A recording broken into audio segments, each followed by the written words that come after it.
Buenas, en el día de hoy le traeremos ejercicios de aplicación del diagrama de dispersión.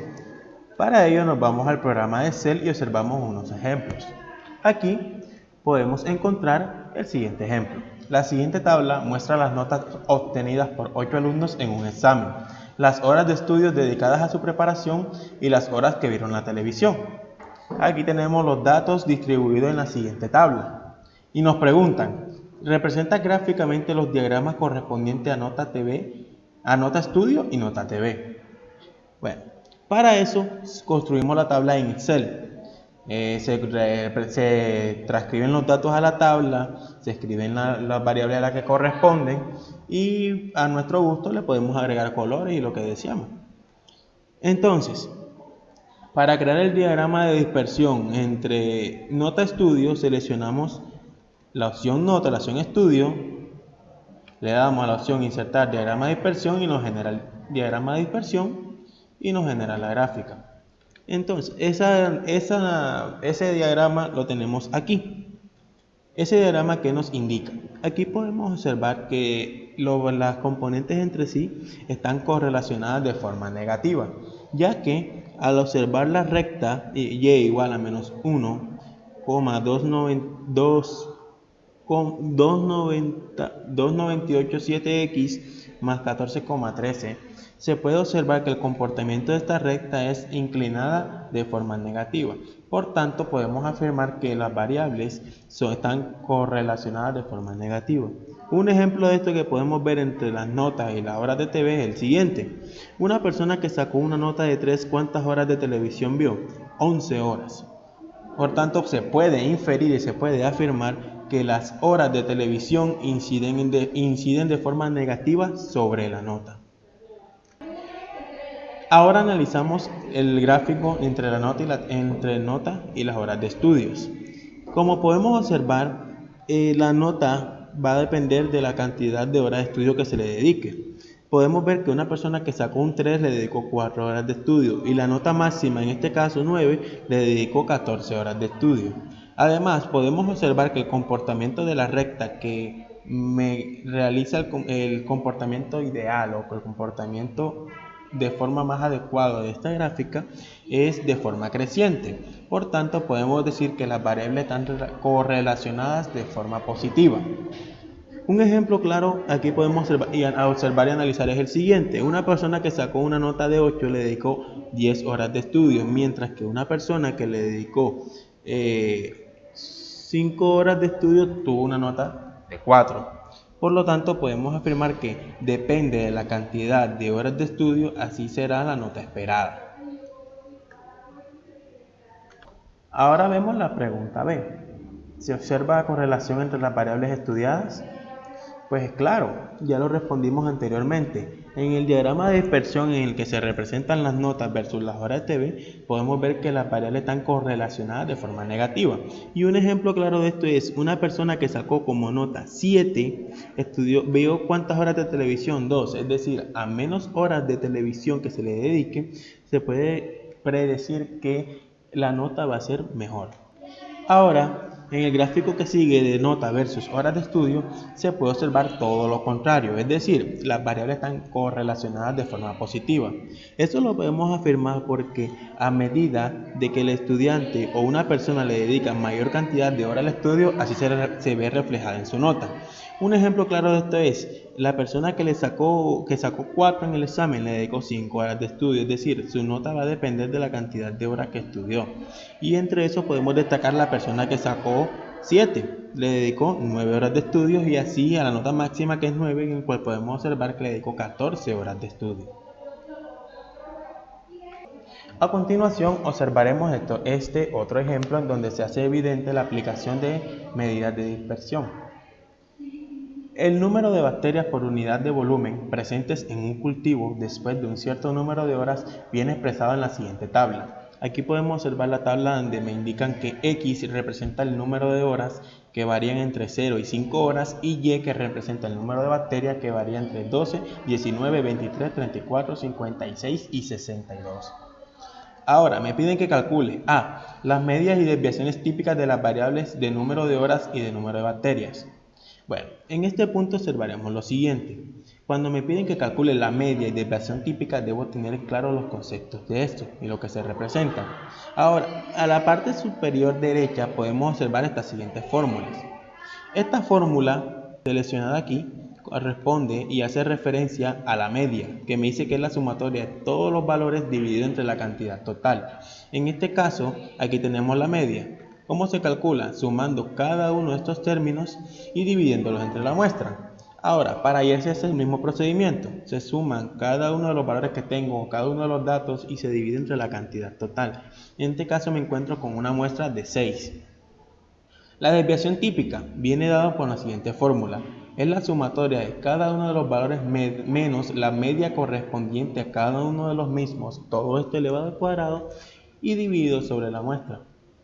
Por tanto, realizando los respectivos cálculos, sea a mano, calculadora o con programación, podemos determinar que la desviación típica para X en este caso es 1,70 782513 y la desviación típica para Y es 18,6964. Además, damos respuesta al interrogante B, que me piden la recta de regresión de Y sobre X. Aquí, en la parte derecha, podemos observar este diagrama de dispersión. Es necesario hacer el diagrama de dispersión para poder determinar la recta de regresión de Y sobre X. Inicialmente planteamos el diagrama con respecto a Y versus X. Y una vez tengamos el diagrama planteado, le damos aquí a algunos de los puntos, seleccionamos la opción agregar línea de tendencia, que esta nos plantea enseguida una recta, y de aquella recta, dándole el valor de la función, podemos hacer inferencia. Tenemos que, como la recta es de carácter creciente, podemos decir que los valores están correlacionados de forma positiva. Es decir, a partir de un lapso de tiempo, el número de bacterias varía. Por ejemplo, en una hora tenemos que habían 19 bacterias. Ahora, en 2 horas tenemos que habían 23, es decir, en la medida en que el tiempo avanza, el número de bacterias también crece. A continuación, analizamos este otro ejemplo, donde se hace efectiva la aplicación de medida de dispersión. El número de españoles en millones ocupados en la agricultura para los años que se indican era. Aquí observamos la tabla donde me indican los años y la cantidad de personas que estaban ocupadas. Los años varían entre 1980 y 1994. Cabe resaltar que varían cada 2 años, es decir, 1980, 1982, 1984 y así hasta llegar a 1994. Y también podemos observar que la cantidad de los ocupados varía entre 2,1 hasta 1,16 millones. Me piden que defina o que dé respuesta a este interrogante. ¿Podría explicarse su evolución mediante una recta de regresión? La respuesta es sí. ¿Por qué? Porque podemos determinar y se puede observar que en la medida de que los años transcurren y que el tiempo avanza, la cantidad de personas españolas determinadas en millones ocupadas en la agricultura se puede observar o se puede definir que va disminuyendo, ya que si analizamos el primer año, que es 1980, estaban ocupados 2,1 millones de personas en la agricultura. Y si observamos un valor intermedio, por ejemplo, 1988, se observa que la cantidad de personas ocupadas en la agricultura es 1,69 millones. Y por último, analizando el último año en el que se realizó el estudio, que es 1994, se puede observar que la cantidad de personas ocupadas corresponde a 1,16 millones. Ahora vemos que el interrogante B nos plantea, ¿qué limitaciones tendrían las estimaciones hechas por esa recta? Pues podemos observar que el intervalo de estudio varía entre 1980 y 1994 y efectivamente podemos observar, según los datos que me generan por los ocupados en millones entre esos años, se puede observar que va disminuyendo de forma notoria. Ahora, ¿qué no podemos afirmar o qué me limita, qué me plantean como obstáculo? Analizar mucho más allá. No puedo observar de 1994 en adelante qué sucedió porque solo me están estimando un valor determinado entre 1980 y 1994. Es decir, puede que de 1994 en adelante la cantidad de ocupados pudiera aumentar o pudiera mantenerse constante, a partir de 1994 pudiera seguir disminuyendo. Esa es una de las limitaciones que me plantea. A continuación, vemos por último este ejercicio. La altura en centímetros de 8 padres y del mayor de sus hijos varones son. Aquí me presentan la tabla de padre, la altura varía entre 1,70 y 1,75, pasando por una cierta cantidad de datos, y la del hijo varía entre 172 y 187, pasando por una cierta cantidad de datos.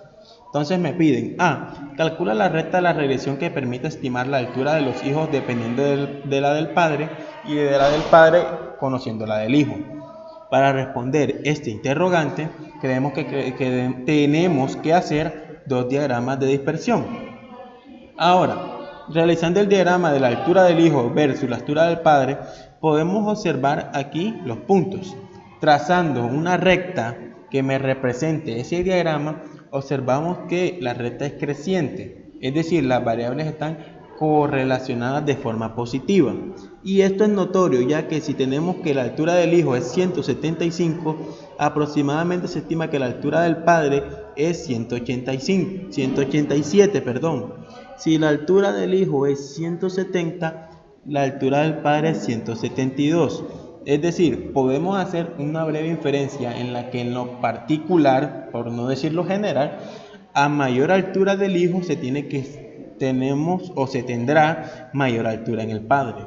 En la gráfica de la altura del padre versus la altura del hijo, que está a mano derecha, podemos observar que las variables, trazando la recta que me permite identificar este diagrama, las variables están correlacionadas de forma positiva, ya que análogamente a lo que se vio en esta tabla que está aquí anteriormente, tenemos que entre mayor altura del padre, mayor altura del hijo en particular, porque no siempre se puede cumplir. Un ejemplo de esto, en donde sí se cumpla, cuando el padre tiene 180 centímetros, tenemos que el hijo va a tener 184, pero un ejemplo donde no se cumpla, cuando el padre tenga 170, el hijo va a tener 167 centímetros de altura. Es decir, en lo general se cumple de que siempre a mayor altura del padre, mayor altura del hijo, según lo que se estima y lo que se espera. Ahora, el punto B me dice, ¿qué altura cabría esperar para un hijo si su padre mide 1,74 y para un padre si su hijo mide 1,90? Para responder estos interrogantes, es necesario trazar una recta que me represente el diagrama de dispersión. Por suerte, en ambos lados o en ambos diagramas los tenemos. Como me piden qué altura cabría esperar para un hijo si su padre mide 1,74, hay que esclarecer o establecer la relación entre el padre, la estatura del padre versus la estatura del hijo. Para eso nos vamos a esta tabla que tenemos altura del padre versus altura del hijo. Y esta tabla viene representada por esta función, y igual a 0,5451x más 77,441.